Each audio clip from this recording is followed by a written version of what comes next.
गांव की एक खूबसूरत नौयुवती अपने 3 साल के बच्चे को चिड़ियाघर घुमा रही थी। वहीं 5-7 कॉलेज के लड़के उसे बार बार देखते हुए आपस में कुछ बातें कर रहे थे। वो उस खूबसूरत अकेली देहाती युवती के पीछे हो लिए। युवती अपने बच्चे को कभी गोद में तो कभी उंगली पकड़े उसे बारी बारी से जानवरों को दिखा रही थी। पीछे लगे आवारा लड़कों से बिल्कुल बेखबर चलती है क्या 9 से 12 फिल्मी गाने गाते वो उसे कट मारकर अट्टहास करते आगे निकल गए। युवती ने उन पर ध्यान नहीं दिया। वो हिरन के पास अपने बच्चे को उन्हें दिखा रही थी। बच्चा चहकता हुआ उन्हें देख रहा था। आवारा लड़के उस युवती को घूर रहे थे। वे लड़के बगल में ही शेर के बारे के पास जोश से देख फबतिया कस रहे थे। उसमें से एक लड़का पूरे जोश में था। बारे के ऊपर लगे ग्रीन पर बैठा भद्दे गाना गा रहा था।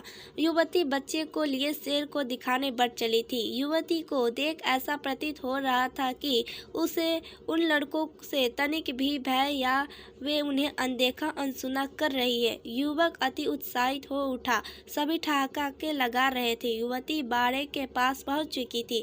तभी बाड़े के ऊपर चढ़ा लड़का लड़खड़ाते हुए बाड़े के अंदर गिर पड़ा। लोगों के होश फाख्ता हो गए।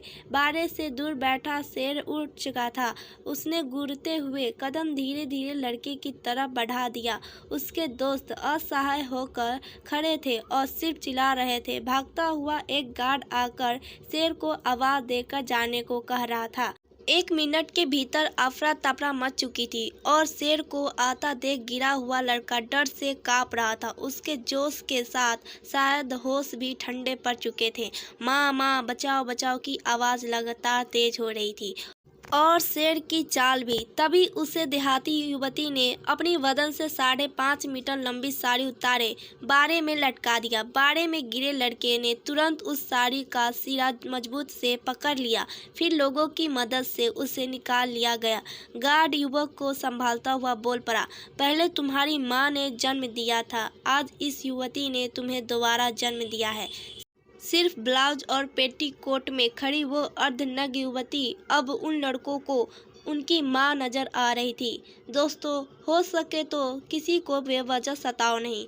पता नहीं वक्त कब तुम्हारे लिए देवदूत बनकर खड़ा हो जाए। और हमेशा स्त्रियों को सम्मान दो। आशा करती हूँ कि आपको यह कहानी पसंद आई होगी।